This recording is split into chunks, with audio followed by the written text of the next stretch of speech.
Mengintip kekayaan Gibran Rakabuming usai dilaporkan ke KPK karena diduga KKN capai 21 miliar rupiah. Gibran Rakabuming kini tengah menjadi perhatian publik. Hal tersebut tak lepas karena Gibran tengah dilaporkan ke KPK. Diketahui, Wali Kota Solo, Jawa Tengah, Gibran Rakabuming Raka dilaporkan ke Komisi Pemberantasan Korupsi atas dugaan korupsi, kolusi, dan nepotisme.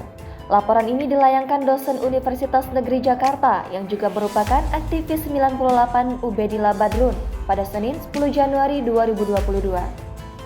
Gibran tak sendirian, ia dilaporkan bersama adik bungsunya, Kaisang Pangarep.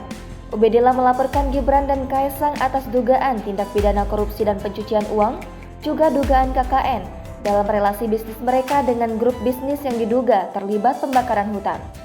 Laporan ini berawal pada 2015 saat perusahaan besar berinisial PT SM ditetapkan sebagai tersangka pembakaran hutan. Di usianya yang masih 34 tahun, Gibran Rakabuming Raka tercatat memiliki total harta kekayaan sebesar 21,1 miliar rupiah. Sebagai informasi, Gibran melaporkan harta kekayaannya pada 2020 lalu saat mencalonkan diri sebagai Wali Kota Solo dalam Pilkada serentak. Berdasarkan laporan harta kekayaan penyelenggara negara atau LHKPN, Gibran memiliki 5 bidang tanah dan bangunan. 3 diantaranya berada di Kota Solo, sementara 2 lainnya di Sragen. Sementara itu, untuk kendaraan bermotor yang ia punya, Gibran memiliki 5 mobil dan 3 motor. Suami dari Selvi Ananda ini tercatat memiliki utang sebesar Rp895.586.004.